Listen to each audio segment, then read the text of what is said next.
Hello guys, my name is Harshit Tiwari and आज आप लोग अध्ययन करेंगे जो क्लास 12 का टॉपिक है। पहला चैप्टर बायोलॉजी का, जिसका नाम है रिप्रोडक्शन इन ऑर्गेनिज्म।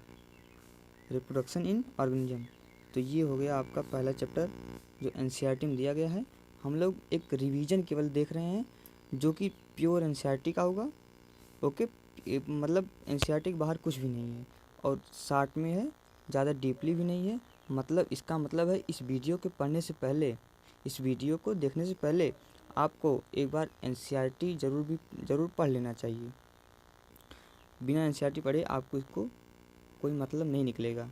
ठीक है, तो चलिए देखते हैं। देखिए, इसमें पहला दिया है क्लोन। तो क्लोन क्या होता है? क्लोन होता है morphologically and genetically similar individual. ऐसा इंडिविजुअल, ऐसा ऑर्गेनिज्म, ठीक है, या ऐसी ऑफस्प्रिंग जो मॉर्फोलॉजिकली और जेनेटिकली दोनों रूप से क्या हो, सिमिलर हो। ठीक है, जो क्या हो, मॉर्फोलॉजिकली और जेनेटिकली दोनों रूप से क्या हो, सेम हो। ओके, जुवेनाइल फेज, ये हो गया क्लोन हमारा, ये हो गया juvenile phase. Juvenile phase, it is the period of growth and maturity before an organism can reproduce sexually. Okay, तो जुवेनाइल फेज के बारे में हम आपको बता दें कि जैसे मान लीजिए ये हमारी हो गई पूरी लाइफ साइकिल। ठीक है, ये हो गई पूरा हमारी लाइफ स्पान। तो इसको बांट लेते हैं। पहले देखिए कि ये कब तक, जुवेनाइल फेज कब कहा जाता है। मतलब कि जो हमारी सेक्सुअल मेच्योरिटी है उसके पहले की जो फेज है वो जुवेनाइल फेज है। It is the period of growth and maturity before an organism can reproduce sexually. जब यहाँ से हो गया, ये वाली जो फेज हो गई हमारी, ये क्या हो गई, ये जुवेनाइल फेज हो गई। यहाँ से इसके बाद जो है स्टार्ट करेंगे, यहाँ से स्टार्ट करेंगे हम। ऑर्गेनिज्म, कोई भी ऑर्गेनिज्म हो, क्या स्टार्ट करेगा, सेक्सुअली रिप्रोड्यूस कर सकता है। मतलब अपना रिप्रोडक्शन यहाँ से जो है, यहाँ से स्टार्ट कर सकता है इसके आगे। और ये हो गई उसकी, इसके बाद कौन सी अवस्था हो गई, सेनेसेंट अवस्था हो गई। ठीक है, तो इस तरह से जो जुवेनाइल फेज है वो जब तक मेच्योरिटी नहीं आ जाती है रिप्रोडक्शन में, रिप्रोड्यूस सेक्सुअली, तब तक उसके पहले की फेज जुवेनाइल फेज कहलाती है। चलिए, मियोसाइट क्या होता है? मियोसाइट, ठीक है, तो मियोसाइट के बारे में हम लोग जानेंगे कि these are specialised cell of diploid organism which undergo meiosis to reproduce gametes. ऐसी डिप्लॉयड सेल, ठीक है, किसी भी ऑर्गेनिज्म की ऐसी डिप्लॉयड सेल, डिप्लॉयड मतलब 2n, ठीक है, diploid cell which undergo meiosis, जो मियोसिस के थ्रू क्या बनाए, मियोसिस के थ्रू अपना बनाता है गैमीट। ठीक है, without meiosis which can not form the gamete, means only gamete form only by the meiosis, that is called meiocyte cell. ठीक है, वो मियोसाइट सेल कहलाती है। अच्छा, अब हो गया पेरिकार्प। हमारा पेरिकार्प क्या है, इसके बारे में जानेंगे। ठीक है, पेरिकार्प, इसके बारे में आप लोग जानते होंगे कि it is the protective covering of fruit, may be the divided into epicarp, mesocarp and endocarp. ठीक है, एपिकार्प, मेसोकार्प, एंडोकार्प। ठीक है, जैसे कोई इसमें जो एनसीईआरटी में आपका दिया है डायग्राम कि आम है, जैसे मैंगो का दिया है।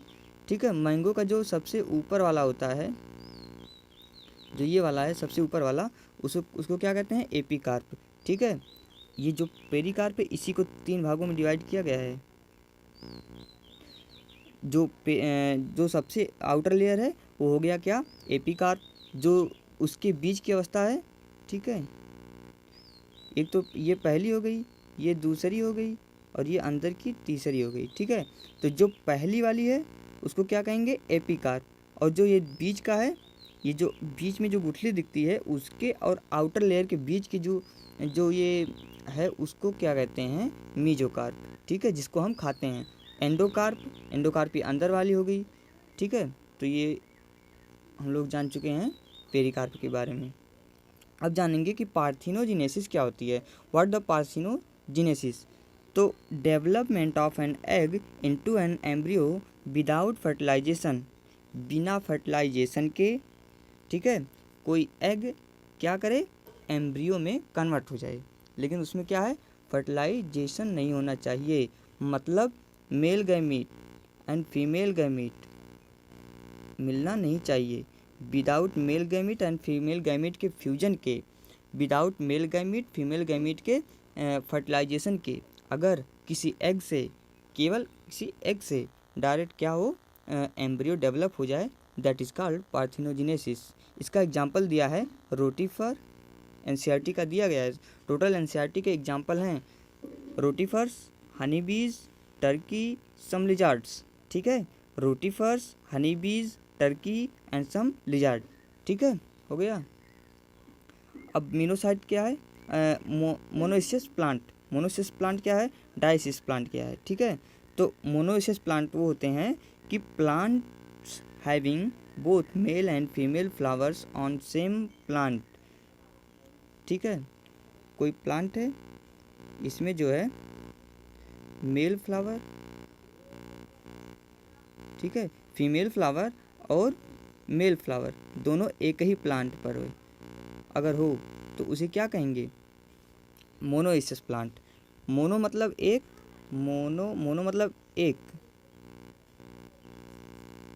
मोनो मतलब एक, और एसियस, एसियस मतलब क्या होता है, एसियस मतलब घर, ठीक है। एक घर मतलब एक ही घर है, उसमें दो लोग रहते हैं, first is male and second is female, second क्या हो गया, फीमेल फ्लावर, ठीक है।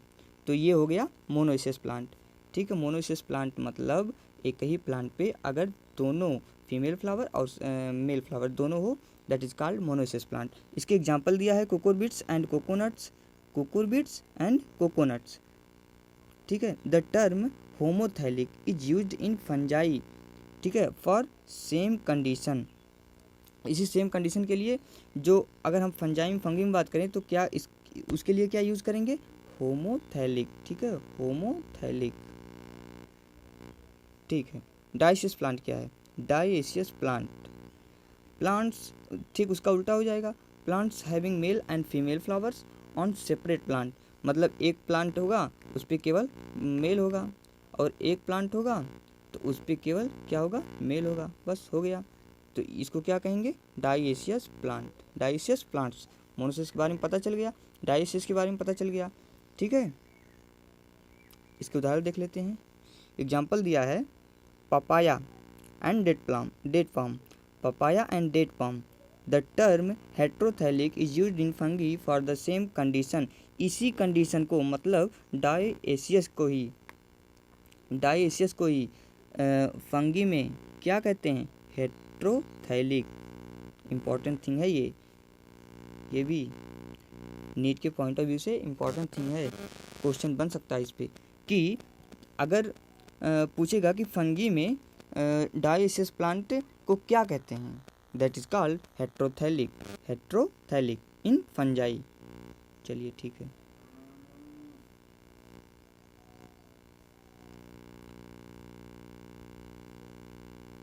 डायसियस प्लांट हो गया, मोनोसियस प्लांट हो गया, उदाहरण भी देख लिए हम लोग। अब देखते हैं, दिया है ओस्ट्रस साइकिल, स्ट्रस भी पढ़ सकते हैं, ओस्ट्रस भी पढ़ सकते हैं, जैसे आपको सुविधा पड़े, ठीक है। Oestrus cycle, the reproductive cycle in non-primate mammals like cows, sheep, rats, deer, dogs and tigers, ठीक है। The reproductive cycle in non-primate mammals मतलब जो प्राइमेट नहीं है, ठीक है, केवल उन्हीं में होता है जो नॉन प्राइमेट्स हैं, केवल नॉन प्राइमेट्स में ही ओस्ट्रस साइकिल चलती है, बाकी हम लोग जो प्राइमेट्स हैं उनमें मेंस्ट्रुअल साइकिल चलती है। चलिए the sexually active females referred to as being in heat at a specific time of estrous cycle. They reabsorbs the endometrium if conception does not occurs. अगर कंसेप्शन नहीं हुआ, ठीक है, अगर कंसेप्शन नहीं हुआ तो क्या होगा, जो एंड्रोमेट्रियम है उसको क्या कर लिया जाएगा, इसमें ओस्टस साइकिल में अगर समझो अगर फर्टिलाइजेशन नहीं हुआ और एंडोमेट्रियम और हीट पीरियड आया, ओस्टस साइकिल और एंडोमेट्रियम स्वाभाविक सी बात है बनेगा एंडोमेट्रियम, ठीक है, और कंसेप्शन नहीं हुआ, ठीक है, कंसेप्शन नहीं हुआ, तब क्या होगा, एंडोमेट्रियम को क्या कर लिया जाएगा, एब्जॉर्ब कर लिया जाएगा, मतलब उसको पुनः अवशोषित कर लिया जाएगा, ठीक है। ओस्टस साइकिल की ये क्या है, फ़ायदा है। आया समझ में, ओस्टस साइकिल हो गई अब, ठीक है। ए सेक्सुअल रिप्रोडक्शन के बारे में देखते हैं कि what is a sexual reproduction, ये कितने टाइप का होता है, इसके एग्जाम्पल एनसीईआरटी में क्या क्या दिए गए हैं, ठीक है। तो ए सेक्सुअल रिप्रोडक्शन इज 3 टाइप्स, 3 भागों में बांटा गया इसको। इन सिंगल सेल्ड ऑर्गेनिज्म, ठीक है, सिंगल सेल जो ऐसे ऑर्गेनिज्म जो सिंगल सेल के हैं, केवल एक ही सेल द्वारा ऐसे ऑर्गेनिज्म बने हैं, तो उनमें क्या है, उनमें एसेक्सुअल रिप्रोडक्शन कैसे हो सकता है, उसके उदाहरण क्या हैं, एग्जाम्पल कौन कौन से हैं। और इन algae fungi and multi cellular lower animals, ठीक है, तो इसके भी उदाहरण देखेंगे। और वेजिटेटिव प्रोपेगेशन, ठीक है, तो क्या क्या है उदाहरण हम क्रम वाइज देखेंगे। तो जिसमें इन सिंगल सेल्ड ऑर्गेनिज्म में सबसे पहले दिया है बाइनरी फिजन, मतलब बाइनरी फिजन। ये बाइनरी फिजन का एग्जांपल क्या है, amoeba and paramecium. Binary fission का मतलब क्या होता है कि जैसे मान लीजिए ये अमीबा हो गया, ठीक है, अमीबा हो गया, या फिर आपका पैरामीशियम हो गया, ठीक है। तो इसमें क्या होगा, बाइनरी फिजन, ये जो इसका है 20 से बराबर टुकड़ों में बटेगा, ठीक है, और दोनों पार्ट्स क्या होंगे, इक्वल होंगे, that is called binary fission. तो इसका एग्जांपल दिया है अमीबा एंड पैरामीशियम। और क्या है, इन algae fungi and multicellular lower animals में क्या क्या हो सकता है, पहली कंडीशन की जू स्पोर बना सकते हैं, ठीक है, उसका एग्जांपल क्या है, क्लेमाइडोमोनास, ठीक है। और वेजिटेटिव प्रोपेगेशन में क्या हो सकता है, फर्स्ट सिंग दिया है रनर, ठीक है, रनर में क्या एग्जांपल क्या दिया है, ऑक्जेलिस, ठीक है, एनसीईआरटी का उदाहरण है रनर में क्या होता है, उदाहरण ऑक्जेलिस, ठीक है। अच्छा, पहला तो हम बाइनरी फिजन देख चुके हैं। बाइनरी फिजन के बाद अब हम लोग देखेंगे कि उसके अलावा इसमें क्या देखा गया कि मल्टीपल फिजन भी हो सकता है, एग्जाम्पल प्लाज्मोडियम, ठीक है, मल्टीपल फिजन भी हो सकता है। बाइनरी फिजन तो हम देखेंगे कि किसी ऑर्गेनिज्म जो है 2 पार्ट में बटेगा और दोनों इक्वली होंगे, that is called binary fission. और सेकंड थिंग जो है मल्टीपल फिजन में क्या होता है, उसके कई टुकड़े हो जाते हैं, ठीक है, उसके कई टुकड़े हो जाते हैं, जैसा कि प्लाज्मोडियम में आप लोग जानते हैं, ठीक है। और इसमें दिया है एल्गी फंजाई में क्या दिया है, कोनिडिया, ठीक है, पहला जो स्पोर हो गया, दूसरा क्या दिया है, कोनिडिया का एग्जाम्पल है क्या, पेनिसिलियम। देखिए ये सब जितने भी उदाहरण दिए गए हैं आपको हर्ट बाय लर्न एकदम याद करना पड़ेगा, बिना इसके काम नहीं चलने वाला है। तो कोनिडिया का एग्जाम्पल दिया है पेनिसिलियम, ठीक है। बर्ड्स, इसके बाद क्या है, बर्ड्स के द्वारा होता है इनमें एसेक्सुअल रिप्रोडक्शन, बर्ड्स के द्वारा किस में होता है, हाइड्रा में होता है, ठीक है। और क्या होता है, जिम्म्यूल फार्मेशन होता है। जिम्म्यूल फार्मेशन क्या होता है, स्पॉन्ज में क्या होता है, जिम्म्यूल फार्मेशन बनते हैं, कई सारे इसमें जिम्म्यूल बन जाते हैं, और जिसकी सहायता से स्पॉन्ज एसेक्सुअली रिप्रोड्यूस कर सकता है, ठीक है। इसके बाद दिया है फ्रेगमेंटेशन, क्या होता है, फ्रेगमेंट मतलब कई अपने बॉडी को फ्रेगमेंटेड करना, अपने बॉडी को टुकड़ों में विभाजित करना। एग्जाम्पल है spirogyra, fragmentation spirogyra, birds hydra, gemmule sponge, conidia Penicillium. ठीक है, अब आ गया स्पोरुलेशन। स्पोरुलेशन कौन करता है? अमीबा है, ये इंपॉर्टेंट है। स्पोरुलेशन कौन करता है? अमीबा करता है, अमीबा। ठीक है, 3 लेयर बनाता है अपने जब अनफेवरेबल कंडीशन आती है तो अपने ऊपर 3 लेयर बना लेता है, 3 लेयर की कवरिंग कर लेता है। ठीक है, आगे चल के देखेंगे हम लोग स्पोरुलेशन। स्पोरुलेशन में आता है ये अमीबा हो गया, पैरामीशियम हो गया, अमीबा पैरामीशियम। ठीक है, रीजनरेशन। रीजनरेशन कौन करता है? रीजनरेशन कौन करता है? हाइड्रा कर लेता है, प्लेनेरिया कर लेती है। हाइड्रा और प्लेनेरिया दोनों करते हैं क्या? रीजनरेशन कर लेते हैं।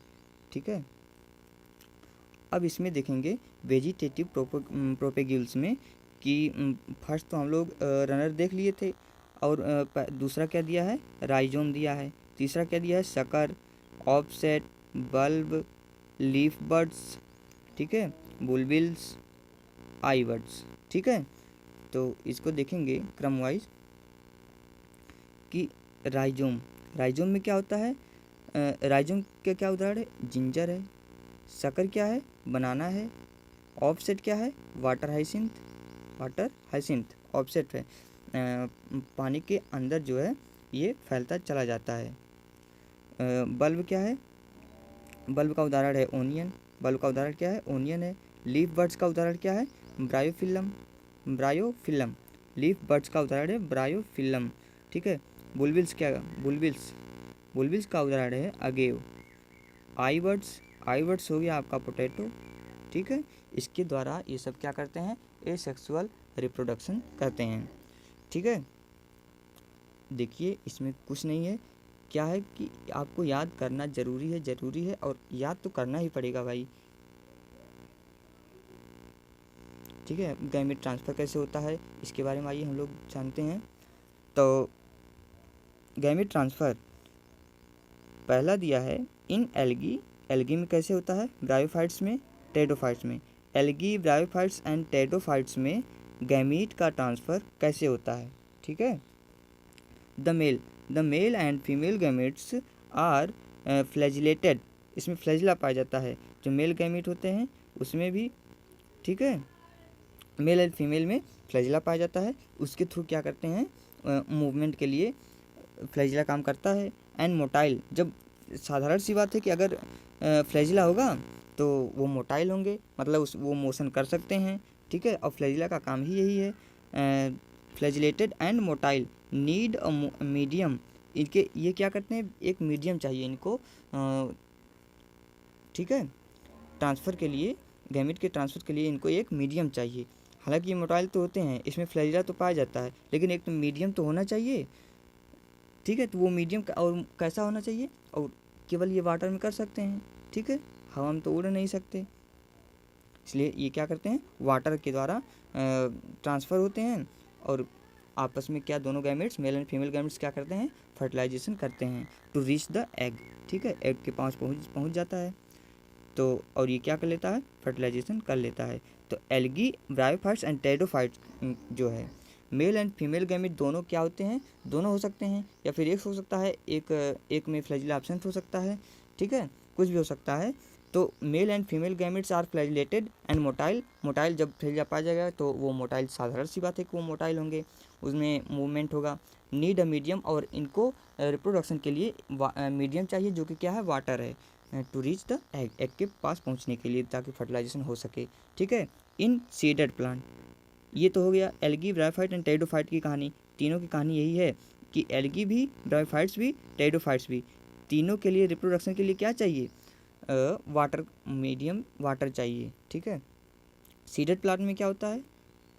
सीडेड प्लांट्स में होता है कि pollen grains are transferred to stigma of flower of same species, ठीक है, by various agent like wind, water, insect, birds and ants। ठीक है, ये इनके लिए, इनको क्या चाहिए? पहली बात तो इसमें pollen grain होते हैं। ठीक है, pollen grains होते हैं जो कि क्या होते हैं? मेल गैमेट्स होते हैं। और ट्रांसफ़र टू स्टिग्मा, और स्टिग्मा पे क्या किए जाते हैं, ट्रांसफ़र किए जाते हैं ऑफ फ्लावर। फ्लावर के जो फ्लावर होता है उसमें होती है स्टिग्मा, स्टिग्मा होती है। ये हो गई स्टिग्मा आपकी, ये हो गई स्टाइल, ये हो गई ओवरी, ठीक है। स्टिग्मा, स्टाइल, ओवरी, ठीक है। तो ये मेल गैमीट है मान लीजिए, तो ये आया, इसका ये क्या है, पॉलन ग्रेन, ठीक है। लेकिन क्या होती है इसमें, क्या लिखा है, सेम स्पीसीज। स्पीसीज क्या होनी चाहिए, सेम, किसी एक ही जाति के फ्लावर के क्या पॉलन ग्रेन का ट्रांसफ़र होना चाहिए किस पे, उसी स्पीसीज के फ्लावर के स्टिग्मा पर, ठीक है। ये आया यहाँ से स्टिग्मा पर, ठीक है। अगर स्पीसीज सेम नहीं हुई तो क्या होगा, रिजेक्ट कर दिया जाएगा, ठीक है। तो यहाँ पर आएगा, फिर यहाँ पे ग्रो करेगा और यहाँ अंदर जाकर ओव्यूल में क्या करेगा, फर्टिलाइजेशन कर देगा, ठीक है। तो पॉलन ग्रेन का एक फ्लावर से दूसरे फ्लावर के वो भी क्या, सेम स्पीसीज के दूसरे फ्लावर के स्टिग्मा पे पहुंचने तक की क्रिया क्या कहलाती है, ठीक है। उसको पॉलिनेशन कहते हैं, हालांकि इसमें नहीं दिया गया है। वो वहाँ जो पहुँच जाएगा तो उसको क्या कहेंगे, पॉलिनेशन। केवल वहाँ तक पहुँचने की क्रिया पॉलिनेशन कहलाती है। आगे जब वो ग्रो करेगा, अंदर जाएगा और ओव्यूल में फर्टिलाइजेशन करेगा, तो तब वहाँ फर्टिलाइजेशन होगा। फर्टिलाइजेशन ये नहीं कि केवल वहाँ तक पहुँचा, स्टिग्मा तक पहुँचा तो उसको फर्टिलाइजेशन कहेंगे, नहीं। जब तक मेल एंड फीमेल गैमेट्स आपस में नहीं मिलते, फ्यूज़ नहीं करते, तब तक फर्टिलाइजेशन हम नहीं कह सकते हैं, ठीक है। ये तो हो गया, ये भी हो गया। अब देखेंगे इन एनिमल्स के केस में क्या होता है, बाय कॉपुलेशन के द्वारा, बाय एक्सटर्नल मीडियम के द्वारा होता है, ठीक है। अच्छा, गैमीट ट्रांसफ़र का मतलब क्या होता है, कि हम लोग सेक्सुअल रिप्रोडक्शन की बात कर रहे हैं। गैमीट ट्रांसफ़र का मतलब है हम लोग सेक्सुअल रिप्रोडक्शन की बात कर रहे हैं, ठीक है। अच्छा, एनिमल्स के बारे में जानते हैं कि बाय कॉपुलेशन के द्वारा क्या होता है, रेप्टाइल्स। कॉपुलेशन में क्या है, रेप्टाइल्स, ठीक है। रेप्टाइल्स, बर्ड्स, मैमल्स, इन दोनों में क्या होता है, डायरेक्ट कॉपुलेशन होता है, ठीक है। ये मेल हो गया, ये फीमेल हो गया, ये फीमेल हो गया, दोनों में क्या होगा, कॉपुलेशन होगा, देन फर्टिलाइजेशन मीन्स ये तब क्या हो जाएगा, फर्टिलाइजेशन हो जाएगा। किसमें, रेप्टाइल्स में, बर्ड्स में, मैमल्स में। मतलब रेप्टाइल्स, बर्ड्स, मैमल्स में क्या होता है, कॉपुलेशन के द्वारा रिप्रोडक्शन होता है। और एक्सटर्नल मीडियम के द्वारा कौन कौन होता है, एक्सटर्नल मीडियम जो कि क्या, रिप्रोडक्शन के लिए क्या चाहिए, एक्सटर्नल मीडियम के द्वारा करते हैं, ठीक है। एनिमल्स की बात कर रहे हैं, वो क्या है, फिशेज हैं एंड एम्फीबियंस हैं, ठीक है। एम्फीबियन और फिश जो है एक्सटर्नल मीडियम मतलब वाटर के थ्रू ये क्या करते हैं, रिप्रोडक्शन करते हैं। मतलब इनका मेल गैमेट भी पानी में जाएगा इस तरह बहते हुए, और फीमेल गैमेट भी इस तरह पानी में बहते हुए जाएगा, दोनों जाएंगे आपस में मिलेंगे, फर्टिलाइजेशन होगा। तो ये कह सकते हैं कि एक्सटर्नल मीडियम के द्वारा ये हो गया रिप्रोडक्शन। वो उसका उदाहरण क्या है, फिशेज हैं, एम्फीबियंस हैं, ठीक है, हो गया। अच्छा, स्पोरुलेशन स्पोरुलेशन क्या होता है, अभी हम लोग डिस्कस किए थे पीछे। During unfavourable condition organism like amoeba, देखिए इंपॉर्टेंट है। देखिए नीट के पॉइंट ऑफ व्यू से, ठीक है, कॉम्पिटिटिव एग्जाम के पॉइंट ऑफ व्यू से, या फिर बोर्ड एग्जाम के पॉइंट ऑफ व्यू से, ये इंपॉर्टेंट थिंग है स्पोरुलेशन, ठीक है। सवाल बनते हैं इस पर। तो अनफेवरेबल कंडीशन में अमीबा क्या करता है, अपने चारों तरफ, मतलब अपने बॉडी के चारों तरफ 3 लेयर बना लेता है, 3 लेयर, वो भी हार्ड कवरिंग की 3 लेयर बना लेता है। या फिर इसको सिस्ट कहते हैं, मतलब सिस्टेशन, इस क्रिया को क्या कहते हैं, सिस्टेशन करता है, मतलब 3 लेयर बनाता है, वो भी हार्ड कवरिंग की। दिस इज कॉल्ड एनसिस्टेशन, ठीक है। इस जो सिस्ट बनाएगा, ठीक है, अपने बॉडी के चारों तरफ 3 लेयर की हार्ड कवरिंग बनाएगा, that is called encystation. Within cyst a number of spores are formed. अच्छा, सिस्ट के अंदर फिर क्या होगा, कई स्पोर बनेंगे, ठीक है, ढेर सारी संख्या में स्पोर बन जाएंगे। ऑन रिटर्निंग फेवरेबल कंडीशन, जब फेवरेबल कंडीशन आएगी तो वो क्या हो जाएगा, बस्ट हो जाएगा। सिस्ट क्या हो जाएगा, बस्ट हो जाएगा। And spore are liberated and gradually grows in adults, और वही स्पोर्स क्या होंगे, बिखर जाएंगे इधर उधर, और क्या करेंगे, नए एडल्ट्स में बदल जाएंगे। ठीक है, तो इस तरह क्या करता है अमीबा अपने अनफेवरेबल कंडीशन में, ठीक है, अपने बॉडी को सरवाइव करने के लिए ये उपाय करता है, 3 लेयर की कवरिंग बनाता है, या उसी को सिस्ट कहते हैं। और जब सिस्ट का बनाता है तो इस क्रिया को, सिस्ट बनाने की क्रिया को एंसेस्टेशन कहते हैं। एंसेस्टेशन जब हो जाता है तो उसके अंदर स्पोर क्या करते हैं, कई सारे ढेर सारे स्पोर बनते हैं। इस जब फेवरेबल कंडीशन आती है तो ये जो सिस्ट बनी रहती है वो बस्ट हो जाती है। बस्ट होने के बाद क्या होता है, स्पोर क्या होते हैं, फैल जाते हैं, डिस्पर्ज हो जाते हैं, और वो वही ग्रो करते हैं। ग्रो करने के बाद एडल्ट में कन्वर्ट हो जाते हैं। ठीक है, ये हो गया स्पोरुलेशन। स्पोरुलेशन हो गया। अब फ्रेगमेंटेशन देखेंगे। फ्रेगमेंटेशन क्या होता है, fragmentation it is a type of asexual reproduction where an organism split into fragment. Split मतलब क्या होला, स्प्लिट मतलब क्या होता है, टूटना। स्प्लिट्स मतलब टूटना। तो ये टूट जाते हैं। ऑर्गेनिज्म क्या करता है, इस फ्रेगमेंटेशन तो पहली बात यह है कि एसेक्सुअल रिप्रोडक्शन है। एसेक्सुअल रिप्रोडक्शन के अंतर्गत आता है व्हाट, फ्रेगमेंटेशन, जिसमें क्या होता है ऑर्गेनिज्म स्प्लिट करता है इनटू मेनी फ्रेगमेंट्स, ढेर सारे फ्रेगमेंट्स में अपने बॉडी को फ्रेगमेंटेड करता है, टुकड़ों में बांटता है या स्प्लिट करता है। Their fragment develop into fully grows individual, वही उनका फ्रेगमेंट्स ग्रो करता है। ग्रो करने के बाद क्या होता है, एडल्ट इंडिविजुअल में बदल जाता है। इसका एग्जाम्पल क्या है फ्रेगमेंटेशन का, स्पाइरोगाइरा, फंजाई, सम एनेलिड्स। ठीक है, सम एनेलिड्स, फंजाई, स्पाइरोगाइरा। ठीक है, जितने भी एग्जाम्पल हैं आप एक पेज पर लिख कर उसको हर्ट बाय लर्न याद कर लीजिए। ठीक, फ्रेगमेंटेशन हो गया। अब हम लोग जानेंगे रीजनरेशन। रीजनरेशन क्या होता है, फ्रेगमेंटेशन जान लिए हम लोग, स्पोरुलेशन जान लिए। रीजनरेशन क्या होता है, it is a process of renewal restoration and growth. ठीक है, renewal, restoration and growth, regeneration. ठीक है, regeneration it can occur at the level of the cell. ठीक है, ये किस किस लेवल पर हो सकता है, सेल के लेवल पे हो सकता है, टिश्यू के लेवल पे हो सकता है, ऑर्गन के लेवल पे हो सकता है। क्या करता है, रीजनरेट करता है।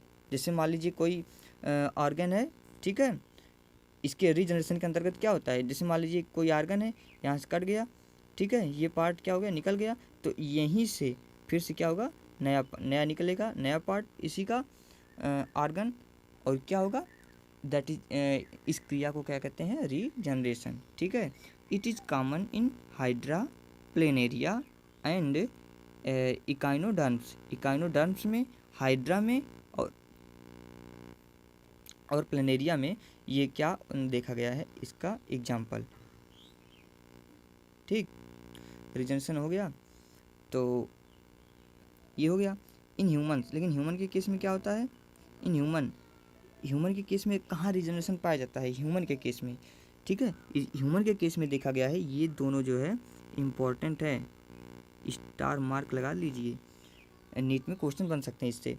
ठीक है, इन ह्यूमन के केस में क्या होता है, ह्यूमन के केस में जो लीवर होता है has the power of regeneration if it is partially damaged.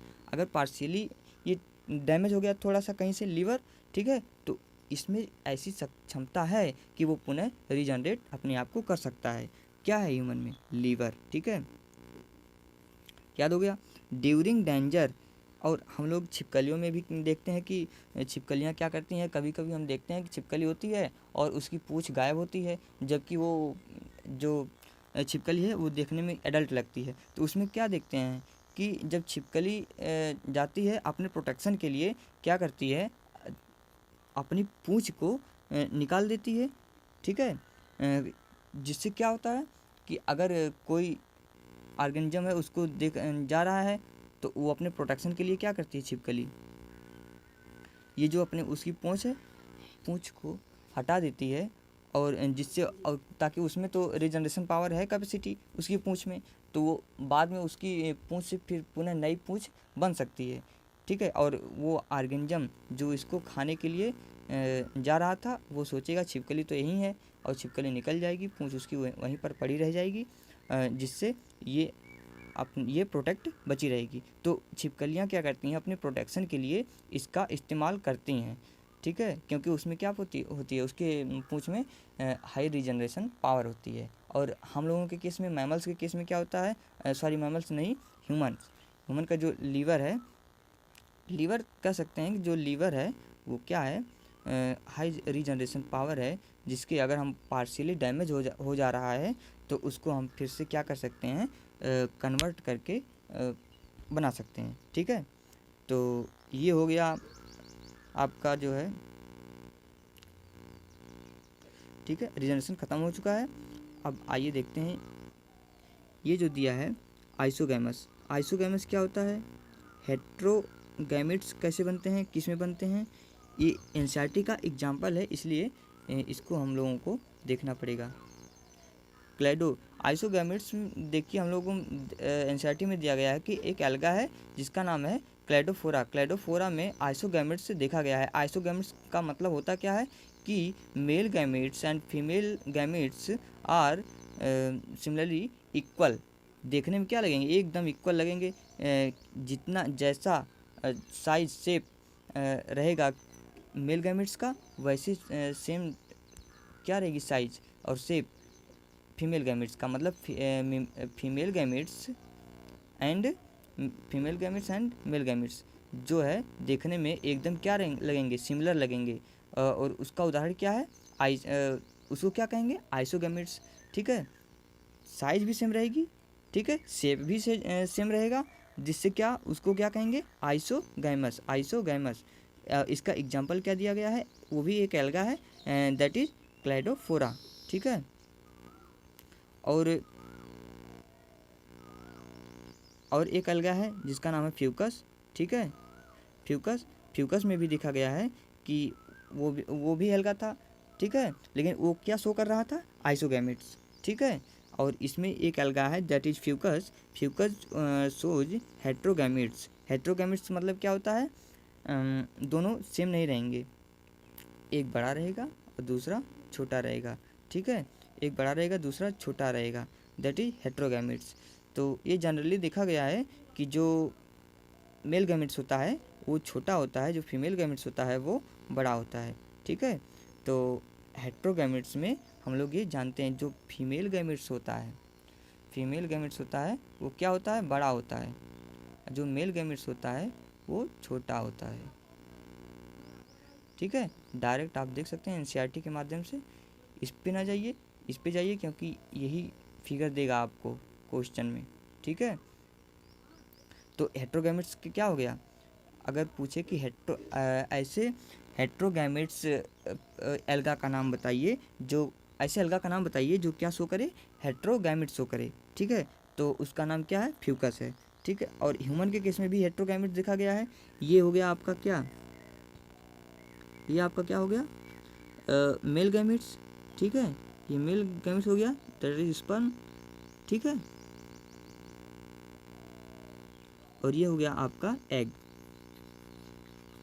ये क्या हो गया आपका फीमेल गैमेट्स हो गया, ठीक है। ये क्या हो गया आपका मेल गैमेट्स हो गया, ठीक है। दोनों की साइज़ क्या है, सेम नहीं है, सिमिलर नहीं है। तो ये क्या हो गया, हेट्रोगैमेट्स से भी हो गया, ठीक है, हेट्रोगैमेट्स ह्यूमन बीइंग, ये तो हम लोग जानते हैं। फिगर याद रखिएगा, जो ये फिगर है वो इम्पॉर्टेंट है। इवेंट्स इन सेक्सुअल रिप्रोडक्शन, अच्छा सेक्सुअल रिप्रोडक्शन में ये इवेंट्स कैसा क्या होता है, इवेंट्स मतलब कि जो सेक्सुअल रिप्रोडक्शन है वो 3 इवेंट्स के थ्रू क्या बनता है, जाइगोट बनता है। जाइगोट बनने की जो होती है, जाइगोट जो बनता है वो 3 स्टेप के थ्रू बनता है, ठीक है। पहला दिया है प्री फर्टिलाइजेशन इवेंट्स, और दूसरा दिया है फर्टिलाइजेशन, तीसरा दिया है पोस्ट फर्टिलाइजेशन इवेंट्स, ठीक है। प्री फर्टिलाइजेशन मतलब फर्टिलाइजेशन के पहले क्या क्या इवेंट्स होते हैं, एनसीईआरटी में पूरा डिटेल इसका दिया है, 2-2, 2.5-2.5, 1-1 पेज में दिया है, तो उसको बिना पढ़े आपको काम नहीं चलेगा, ये तो केवल एक रिवीजन है। और pre fertilisation event, fertilisation, post fertilisation, तो फर्टिलाइजेशन के पहले जो भी क्रियाएं होती हैं that is called pre fertilisation, और फर्टिलाइजेशन को तो फर्टिलाइजेशन ही कहेंगे। और फर्टिलाइजेशन के बाद जो क्रियाएं बनती हैं कब तक, जाइगोट बनने तक, दैट इज पोस्ट फर्टिलाइजेशन। ठीक है, तो प्री फर्टिलाइजेशन में कौन कौन से इवेंट्स होते हैं? गैमेटोजेनेसिस, मतलब गैमेट का बनना, गैमेट्स का बनना, कैसे गैमेट्स बनता है, ठीक है, मियोसाइट होता है, मियोसाइट के थ्रू बनता है, ठीक है। तो गैमेटोजेनेसिस हो गई, तो गैमेटोजेनेसिस की हम बात कर चुके। अब क्या है गैमेट ट्रांसफ़र? तो सबसे पहले गैमेटोजेनेसिस होगी कि कैसे गैमेट्स कैसे बनते हैं, द फॉर्मेशन ऑफ गैमेट, वो हो गई गैमेटोजेनेसिस। गैमेट बनने के बाद जो गैमेट होगा वो ट्रांसफ़र होगा, फर्टिलाइजेशन के लिए ट्रांसफ़र होगा, तो उसे क्या कहेंगे? Gamete transfer. तो प्री फर्टिलाइजेशन में दो इवेंट्स हम लोग देखते हैं, first is gametogenesis and second is gamete transfer. ये हो गया। अब देखेंगे कि फर्टिलाइजेशन में क्या होता है। फर्टिलाइजेशन देखिए दो ही तरीके से होता है, पहला तो हो गया एक्सटर्नल मीडियम में और दूसरा हो गया क्या, इंटरनल। ठीक है, तो हम लोग उदाहरण भी देख चुके हैं ऊपर कि कुछ एग्जांपल हम लोग देखेंगे एक्सटर्नल के और इंटरनल के भी।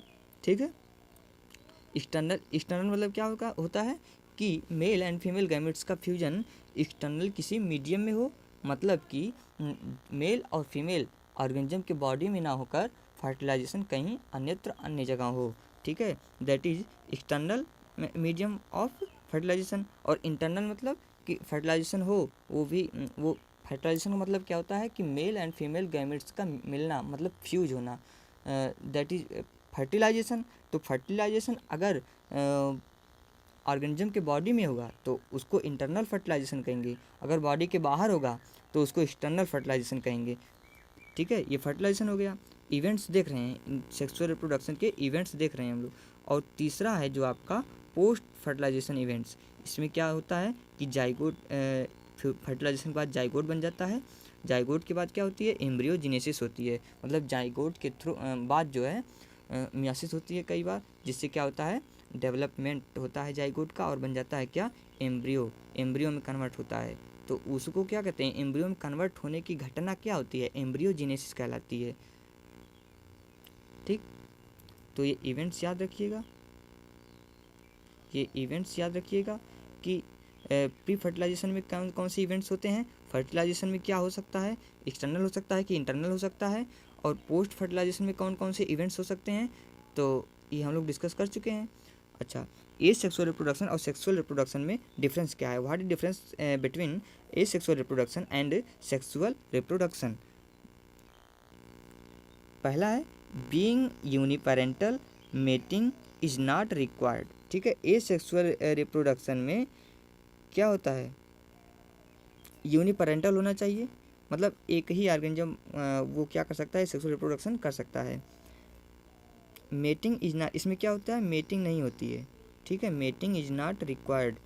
ठीक है, जो ये जो मेट की क्रिया होती है वो ए सेक्सुअल रिप्रोडक्शन में नहीं देखी जाती है। तो यूनिपेरेंटल, पहली बात तो यूनिपेरेंटल होता है और मेटिंग इसमें रिक्वायर नहीं होती है। मेटिंग जो मिलते हैं मेल एंड फीमेल गैमेट्स, ठीक है, और उसके थ्रू फर्टिलाइजेशन करते हैं। ठीक है, तो इसमें जो है ए सेक्सुअल रिप्रोडक्शन में इसकी आवश्यकता नहीं पड़ती है। सेक्सुअल रिप्रोडक्शन में क्या है, बीइंग बाई पेरेंटल, इसमें दो पेरेंट्स का होना ज़रूरी है, मतलब एक मेल और एक फीमेल का होना ज़रूरी है, तभी फर्टिलाइजेशन हो सकता है। वो किसके कैसा, सेक्सुअल रिप्रोडक्शन। ठीक, बीइंग बाई पेरेंटल, तो बाई पेरेंटल होना चाहिए। ठीक है, मेटिंग मेटिंग इज रिक्वायर्ड, इसमें बिना मेटिंग के तो संभव ही नहीं है कि सेक्सुअल रिप्रोडक्शन हो सके। ठीक है, मेल एंड फीमेल ऑर्गेनिज्म का मिलना और फर्टिलाइजेशन करना, रिप्रोडक्शन करना, जिसके थ्रू फर्टिलाइजेशन हो सके, तो इसके लिए मेटिंग आवश्यक है। ठीक है, इसमें क्या मीटिंग आवश्यक नहीं है, और ऑर्गेनिज्म क्या यूनिपेरेंटल है हो तभी काम चल जाएगा। ठीक है, मतलब आवश्यकता केवल यूनिपेरेंटल की चलती होती है, और इसमें क्या होती है, बाई पेरेंटल की आवश्यकता होती है, अब मेटिंग रिक्वायर्ड। ठीक, सेकंड थिंग देखेंगे कि गैमेट्स आर नॉट इवॉल्व, इसमें गैमेट्स नहीं बनते हैं। इसमें गैमेट्स नहीं। भाई गैमेट्स बनने का मतलब क्या है कि गैमेट्स तो हैप्लॉइड होगा, ठीक है, हैप्लॉइड से उसको डिप्लॉइड में जाना है, तो क्या करेगा, हैप्लॉइड वो होगा तो, और उसको गैमेट जो है बिना फ्यूजन के तो कर नहीं फर्टिलाइजेशन कर नहीं सकता। और जब फर्टिलाइजेशन नहीं होगा तो ऑर्गेनिज्म नहीं बनेगा, इसलिए। और एसेक्सुअल में क्या होता है, फर्टिलाइजेशन होता नहीं है, तो without gametes it can be form its progeny या offspring. Gametes are not evolve, इसमें गैमेट नहीं बनते हैं। प्रायः देखा गया कि इसमें क्या होते हैं, गैमेट्स नहीं बनते हैं, ठीक है। एक्सेप्शन देख सकते हैं आप, एक्सेप्शन क्या है इसमें देख सकते हैं। देखिए एक्सेप्शन तो हर जगह होता है, एक्सेप्शन भी हो सकता है इसमें, इसलिए देख सकते हैं आप लोग। और गैमेट इसमें देखिए सेक्सुअल रिप्रोडक्शन में क्या है, गैमेट्स आर इवॉल्व, इसमें तो गैमेट्स बनता है, बिना गैमेट्स बने इसमें फर्टिलाइजेशन होगा ही नहीं। भाई फर्टिलाइजेशन होगा किस में, फर्टिलाइजेशन के लिए तो गैमेट और मेल गैमेट फीमेल गैमेट चाहिए ही, ठीक है। तो ये हो गया एसेक्सुअल एंड सेक्सुअल रिप्रोडक्शन, ठीक है, के बीच में डिफरेंस। तो हम लोग आज डिस्कस किए हैं कि एनसीईआरटी का जो दिया है वो केवल रिवीजन किए हैं हम लोग, first chapter reproduction in organism. Thanks, धन्यवाद।